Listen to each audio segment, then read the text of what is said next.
దేవుడికి స్తుతి మహిమ ప్రభావం దేవుడికి చెల్లుగాక. చిన్న ప్రార్థన చేసుకుని ముందుకు వెళ్దాం. పరలోకము గల తండ్రి, మీ వందనాలు. సజీవ లెక్కలో కాపాడే దేవానికి ఇస్తున్నాను. గతకాలం అంతా మమ్మల్ని కాచికాపాడు. మరలా మీ సన్నిధిలో ఆనందించుటకు, మమ్మల్ని స్తుతించుటకు మమ్మల్ని అనుగ్రహించడం. దేవా, చెప్పుకున్న మాటలు మీకు నచ్చినట్లుగా నన్ను దాటించండి తండ్రి. అలాగే దేవా, అలాగే నా వారు అని ధైర్యంతో నాకు చెప్పినట్టు నాకు ధైర్యం దయచేయండి. నేను వారికి మనసు మార్చుకుని నీ వైపు తిప్పుకొని నీ కొరకు జీవించేలాగా వారికి జ్ఞానమును, శక్తిని, బలాన్ని దయచేయండి. నేను చెప్తున్న నాకు మిగతా వారికి జ్ఞానమును, మనసును దయచేయండి. చిన్న ప్రార్థన ప్రదేశం. ఈరోజు మనం కృతజ్ఞత గురించి చెప్పుకుందాం. ఎందుకు చెల్లించాలి, దేనికోసం చెల్లించాలని. యోహాను 3:16 చూడండి ప్లీజ్. నాకు కొంచెం చదవడం రాదు, కొంచెం ఎవరైనా చదువుతారా?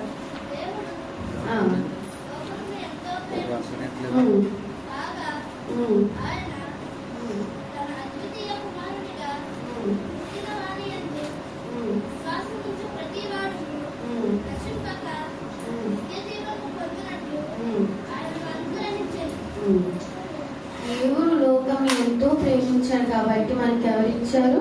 రక్షణ ఇచ్చారు. ఎవరిని? స్వయంగా ఆయన కుమారుడైన యేసుక్రీస్తు గారిని. మనకి రక్షణ ఇచ్చేంత అవసరం ఆయనకి లేదు. మనం అంత బాధ పెడుతున్నా కానీ మనం అంత ప్రేమ చూపిస్తానికి అతనికి అంత అవసరం లేదు. నాకెందుకు ఇంత బాధ, నాకు నా పిల్లల నుంచి ఇంత బాధ నాకు అవసరం లేదు అని అనుకుంటే ఎంతో నిమిషం కాదు భూమిని తీసివేయడానికి. కానీ దేవుడు మనం ఎలా చేసుకున్నాడు? ఇష్టంతో, చేతితో చేసుకున్నాడు. భూమిని ఎలా పుట్టించాడు? మాటతో. అది కూడా ఎలాగా? భూమి కలుగుగా అంటే కలిగిపోదు. అది ఎలా కలగాలి? అది ఏ ఆకారంలో ఉండాలి? అది ఎందుకు పనిచేయాలి? దేనికోసం పనిచేయాలి? నా కుమారునికి ఇది అవుతుందా లేదా? నా కుమారునికి నచ్చుతుందా లేదా? ప్రతిదీ ఒక ప్లాన్ చేసుకుని దేవుడు భూమి కలుగును కాక అంటే భూమి మనకు కలిగింది. సూర్యుడు ఎందుకు కలగాలి? మనకు వెలుగు కోసం. మరి రాత్రి మనకు వెలుగు కావాలంటే ఎలా? చంద్రుడు పుట్టించాడు దేవుడు. కానీ ప్రతిదీ నోటి మాటతో చేసిన దేవుడు ఆదామును మాత్రం చేతితో నిర్మించుకున్నాడు. అంత ప్రేమ ఎందుకు? అంత ప్రేమ మనం ఎంతలా బాధపడతాం? రక్షణ ఎందుకు ఇవ్వాలి? అంత ప్రేమ ఎందుకు? దేవుడు ఇష్టంతో చేసుకున్నాడు.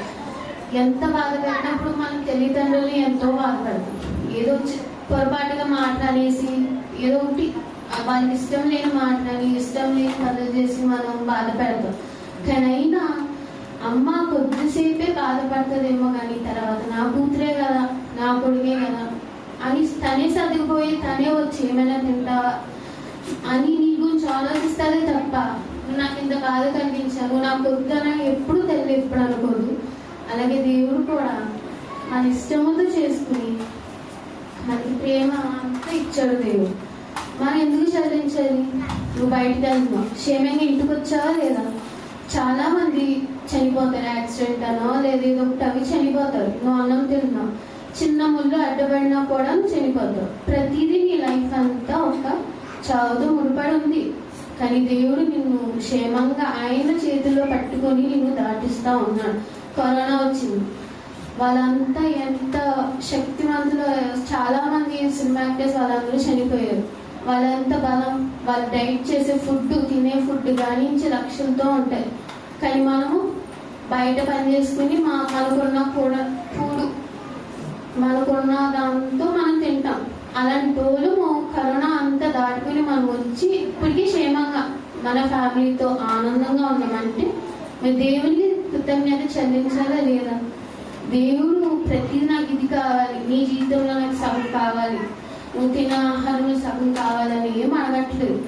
దేవుడు ఓన్లీ నీ ప్రేమను నాకు చూపించు, నీ కృతజ్ఞత కొంచెం. నువ్వు ఈ రోజంతా గడిపావు, ఆనందంగా గడిపావు, నువ్వు చాలా మంచి ఆహారం అంతా నువ్వు తిన్నావు. కానీ ఆ సమయంలో కొంత సమయం నాకు ఇమ్మని అడుగుతున్నాడు అంతే.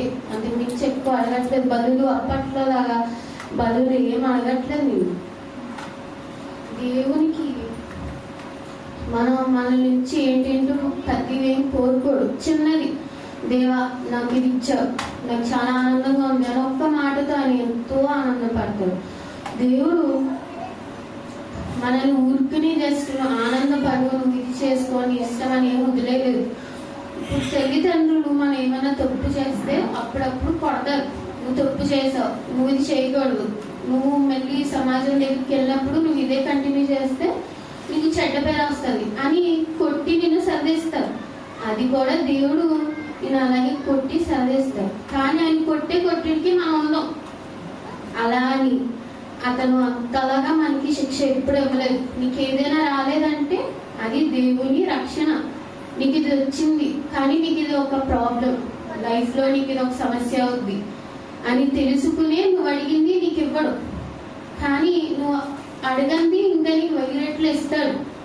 నువ్వు ఆయన్ని ఆనందపరిచినా పరచకపోయినా అతను నీకు ఇస్తాడు. మనం దేవుడు మనల్ని ఎంతో ఘనతతోనే మనల్ని ప్రేమించాడు.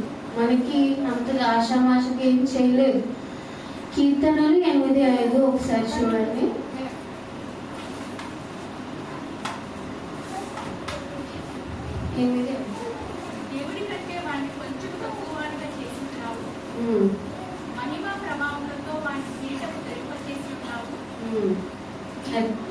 అది దేవుని కంటే తక్కువనిగా చేశాడు. దేవుని కంటే ఇప్పుడు దేవునికి ఉన్న శక్తి మనకుంటే భూమి మీద ఆగం.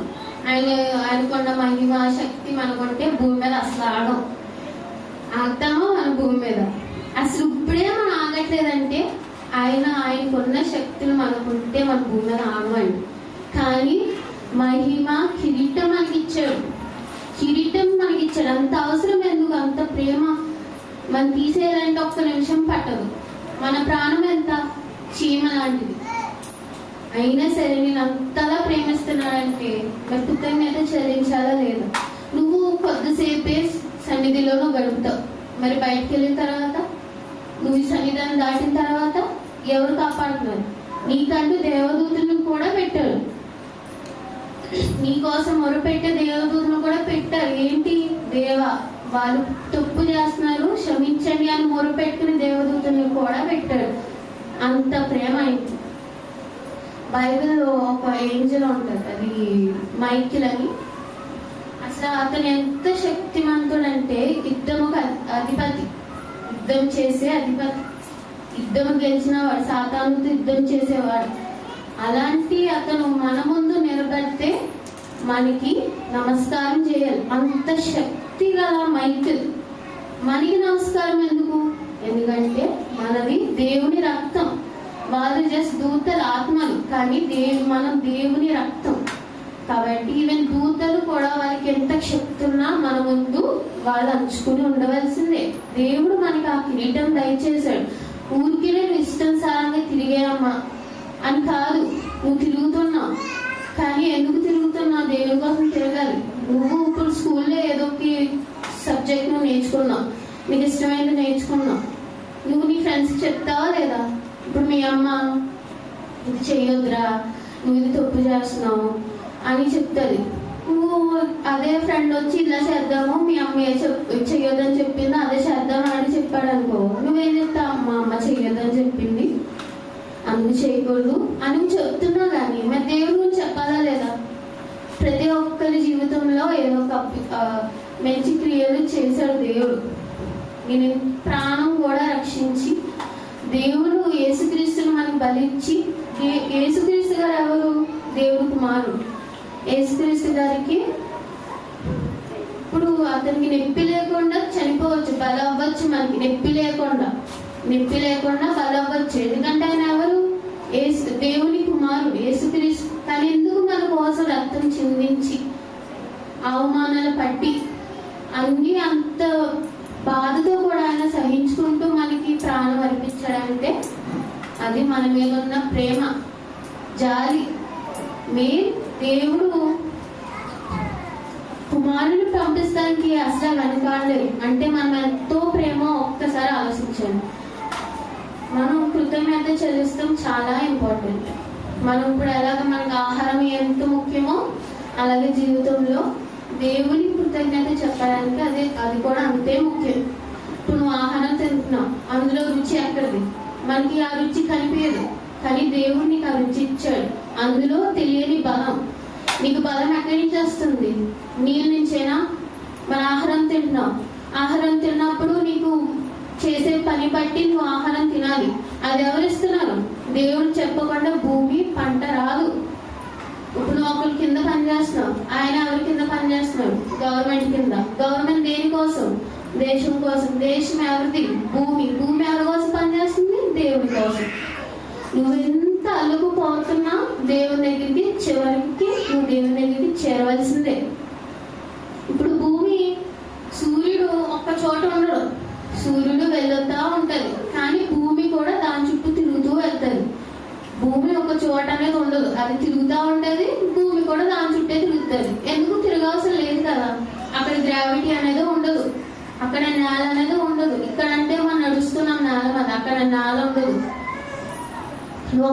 ఒక్క ప్లేస్ లో ఉండవు అక్కడ. అలాంటిది భూమి ఎందుకు? దాని చుట్టూ ఎందుకు తిరుగుతుంది? ఎందుకంటే దేవుడు ఆజ్ఞ పెట్టాడు అక్కడ. నువ్వు నా కుమారుని కోసం నీ పని చేయాలి. అలాగే సముద్రం, నువ్వు సముద్రాలకి వెళ్తున్నావు, వేటాడుతున్నావు, చేపలు పట్టుకుంటున్నావు, అన్నీ చేస్తున్నావు, కానీ సముద్రం నేను ఎప్పుడు మింగి వేయాలా అని చూస్తుంది. ఎందుకంటే దేవుడు బాధ అంతా అట్లకే చెప్పుకుంటాడు. నా పిల్లలు ఇలా బాధపడుతున్నారు అని చెప్పు, నా సముద్రం నేను ఎప్పుడు మింగివేసేద్దా? దేవుని మొర పెట్టుకుంటే, దేవా నేను ఇంతలా బాధపడుతున్నాను, నాకు కోపం వస్తుంది, నువ్వు ఒక్క అవకాశం నువ్వు వీళ్ళందరినీ చుట్టుముట్టేసుకుంటావు అని దేవుడు సర్వంత పెట్టాడు. నువ్వు నా కుమార్తెని, నా కుమారుని ముట్టుకోవడానికి వీలు లేదు.